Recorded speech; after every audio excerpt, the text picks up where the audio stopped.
Bonjour à tous, bienvenue dans l'interview. Bonjour Marion Le Maire. Bonjour. Vous êtes l'échevine du commerce à la ville de Bruxelles, membre du mouvement réformateur. Les commerçants du centre-ville à Bruxelles, ils ont des raisons d'être inquiets ou pas ? À politique inchangée, certainement. Donc, une offre commerciale va se développer au nord de Bruxelles. Et donc, c'est pour cela que le collège, plus qu'une piétonisation, a voulu un plan de redéploiement économique du cœur de ville. Donc, ce plan de redéploiement économique peut s'appuyer désormais sur une étude et qui va déboucher sur un schéma de développement commercial qui va donner notamment l'occasion de recommandations urbanistiques, d'aménagement du territoire, de définition des quartiers commerçants. Je vous pose cette question-là parce que l'étude dont vous parlez elle a été rendue publique vendredi. C'est un consultant qui l'a réalisé. Il dit que, d'après lui, si on ne change rien, les commerces risquent de perdre 23% de leur clientèle. C'est presque un client sur 4. Ce serait catastrophique, ça, pour le centre-ville. À politique inchangée, je le répète encore, c'est sûr que l'offre Néo, par exemple, à 70 Donc 000 Néo, c'est le grand mètres projet de carrés développement sur le au plateau Ezel, du Ezel, l'offre Tour et Taxi qui va se développer, l'offre Dox le long du canal, peut encore éponger, je dirais, le besoin commercial du Grand Bruxelles. C'est-à-dire que tous ces trois centres commerciaux sont concurrents du centre-ville. Concurrents si on les développe de façon concurrentielle. Mais si on les intègre tel qu'un développement de la ville, une ville qui s'étend en permettant un parcours commerçant entre le centre-ville et ses pôles de développement, on doit plus les appréhender comme, je dirais, un élargissement de la ville. Mais ça sous-entend une attention portée au cœur de ville, mais aussi à des artères commerçantes comme la rue Marie-Christine ou l'avenue Ouba. Ça veut dire qu'on peut avoir des noyaux commerciaux qui sont complémentaires et pas concurrents. Ça veut dire qu'on doit spécialiser les uns et les autres. Comment est-ce qu'on organise ça ? C'est exactement ça le propos du schéma de développement commercial, c'est de redonner des identités aux quartiers commerçants du cœur de ville. Je pense par exemple au quartier Saint-Jacques, qui en ce moment connaît une belle vitalité en termes d'offres d'artisans, de jeunes entrepreneurs. Et donc, il faut protéger certaines affectations aussi. Quand je dis faisons attention au changement vers l'ORECA, il ne faut pas une suroffre ORECA. C'est pour ça que, par exemple, vous avez limité depuis le mois de décembre les autorisations pour tout ce qui est snack dans ce qu'on appelle la zone UNESCO, donc autour de la Grande Place. Tout à fait, pour avoir une plus-value commerciale, pour un peu upgrader l'offre commerciale dans le cœur de ville et notamment dans la zone UNESCO. Donc c'est une façon de décourager certains investissements qui se font avec une rentabilité commerciale immédiate, mais qui est, il faut le reconnaître, très bas de gamme en offre gaufres, friteries, gift shop, etc. Et donc, c'est évidemment un long travail, à la fois de persuasion des propriétaires. Et là, se basant sur une étude avec des recommandations qui, grâce à un benchmark international, quand même, qui est le fait de Géoconsulting, qui a été la société sélectionnée par le collège suite à un appel d'offres, eh bien, on peut orienter des affectations. Ouais. On va avoir un outil aussi pour démarcher du retail, pour faire que certaines enseignes qui ne sont pas présentes sur Bruxelles, eh bien, le deviennent à l'avenir. On explique un instant comment a été faite l'étude. Donc, il y a 2000 consommateurs qui ont été interrogés, il y a 540 magasins qui ont été passé au crible. Et comment on a fait? On a installé des petites bornes pour voir les GSM, comment on se déplaçait d'un point à un autre, combien de temps on mettait, et éventuellement donc en déduire combien de temps on avait passé dans tel magasin ou l'autre. Oui, c'est ça. C'était ça la nouveauté un peu par rapport aux users, comme on dit, ceux qui utilisent encore le cœur de ville et qui s'y trouvent.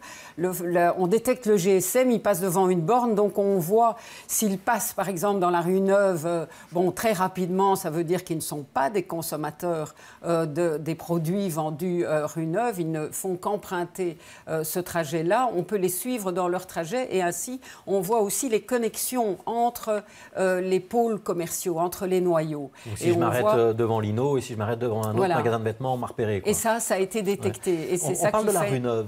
Une des conclusions de l'étude, c'est de dire qu'il faut la rendre plus attractive, la rue Neuve, et qu'il faudrait notamment pouvoir lui garantir des enseignes un petit peu exclusives qu'on ne verrait pas ailleurs. Comment est-ce qu'on arrive à faire ça quand on est chez du commerce? Ça passe aussi par l'amélioration de l'urbanisme. Et donc, vous voyez qu'on travaille maintenant, et c'est une nouveauté, main dans la main, commerce et urbanisme. Et Géoconsulting a travaillé avec le bureau Burt qui, lui, travaille sur l'aménagement avec... Donc, il faut réaménager la rue Neuve. Oui. On parlait il y a quelque temps d'éventuellement la couvrir d'une verrière. Est-ce que c'est l'une des solutions ou est-ce que c'est abandonné? Ça, c'était juste du fun, quoi. Ça ne repose sur rien. Donc, l'idée n'est pas praticable, la maintenance. Et puis, pourquoi? Il n'y a pas de raison. Ce qui est important, alors, à la rue Neuve, c'est le revêtement, clairement. L'éclairage, un éclairage qui met l'accent sur les vitrines.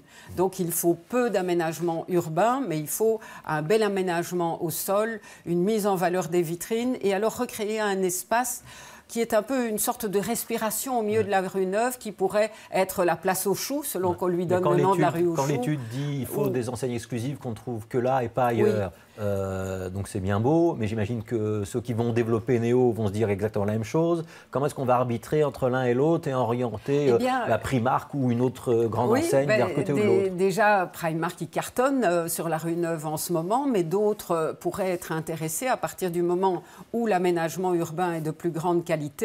Mais les investisseurs à Néo comprennent bien, ce sont des hommes d'affaires, ils savent bien qu'ils ne vont pas construire sur le plateau du Heysel un succès qui se construirait sur l'effondrement d'un cœur de ville.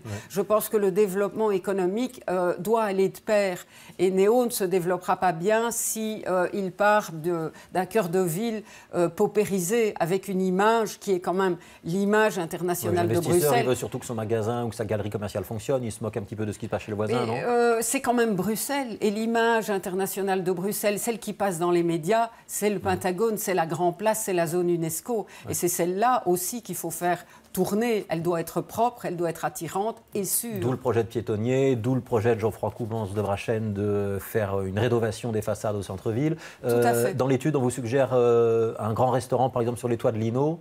Idée faisable ou pas? Là aussi, mon collègue Geoffroy Coumans de Brachen est en contact aussi avec les propriétaires pour les persuader d'ouvrir quelque chose qui sera une plus-value en termes d'offres Horeca. À cette hauteur-là. Et puis, à la rue aux Choux, devant l'église du Finistère, il y aura recréation d'un bel espace. Et avec les deux Horeca déjà implantés, on pourra faire quelque chose de très beau au niveau des terrasses. Le centre-ville de Bruxelles, c'est un peu Piccadilly Circus. On voit des choses qu'on ne s'autoriserait pas à Paris ou à Rome. Est-ce qu'on va faire descendre certaines enseignes qui défigurent un petit peu le bâti? Mais oui, certainement, toutes celles... Oui, on pourra le faire. Oui, il y a eu en fait une surcommunication commerciale qui n'est pas de qualité. Et donc, on a emballé des belles façades avec des enseignes. Et là, vous allez faire entendre raison aux commerçants. Et là, il faut faire entendre raison aux commerçants. Et si ça ne se passe pas dans la négociation, eh bien, les taxes sont là pour les imposer, mais aussi beaucoup s'est fait sans permis. On sort quand même d'une douzaine d'années de permissivité absolue en termes d'urbanisme, en termes de changement d'affectation, en termes d'installation d'enseignes. Est-ce que vous n'êtes pas prise dans un paradoxe, Marion Le Maire, puisque la ville veut rénover le centre-ville, aider les commerces du centre-ville, ce que vous venez de nous expliquer pendant quelques minutes, mais la ville est aussi derrière le projet Néo, on sait qu'il y a Dox. Est-ce que vous n'êtes pas la même main qui, d'un côté, punit ou concurrence et de l'autre côté cajole ou réconforte? C'est pas un peu compliqué comme position? C'est compliqué dans la mesure où c'est la continuité du pouvoir. Vous savez, les 70 000 mètres carrés d'offres commerciales à Néo ce projet a été décidé par le gouvernement régional, PS, CDH, Écolo. Et avec la ville de Bruxelles. Avec la ville de Bruxelles, PS, CDH. Moi, j'étais dans l'opposition. Je le soutiens maintenant, puisque je suis dans la majorité. Donc par loyauté plus que par conviction? Par cohérence politique. À partir du moment où un projet est sur les rails et a aussi, disons, sa justification, puisque un schéma de développement commercial fait en 2009 avait démontré qu'une offre commerciale au nord de Bruxelles pouvait être cohérente. Évidemment, avec la suroffre YouPlace, là, il y a un problème. Il n'y a pas un danger de phagocyter le centre-ville quand même? Le danger existait à partir du moment où le centre-ville avait été laissé complètement à l'abandon. Il y aura de l'argent. Donc ce ne sera pas le cas. Il y aura de l'argent de Belliris et Didier Renders est très intéressé par ce projet et un financement est prévu. Il y a, je l'espère, il y aura des financements complémentaires au niveau de la STIP parce qu'il faut voir aussi que les entrées de métro, tout cela a participé à la dégradation de l'environnement urbain. Donc je pense qu'il faut une cohérence politique et à partir du moment... Vous avez déjà un budget pour aider l'ensemble du centre-ville, le commerce à renaître au centre-ville? Mais il y a plusieurs budgets, notamment on a un budget de 100 000 € en termes de communication sur l'ouverture du dimanche, qui participe aussi à cette volonté de booster le cœur de ville. Et c'est un projet qui est aussi ambitieux, parce que c'est pour redonner aux gens qui ont quitté Bruxelles, qui ont été s'installer en périphérie, l'envie de revenir et de redécouvrir leur ville, et de redécouvrir leur ville d'abord comme clients, dans un contexte relax du dimanche, du shopping du dimanche, et puis peut-être de venir s'y réinstaller à partir du moment où ils se seront réappropriés leur ville. Merci Marion Lemaire d'avoir été l'invitée de l'interview. Demain, c'est Catherine Fonck, chef de groupe CDH au Parlement fédéral, qui sera dans le fauteuil de l'interview. À demain.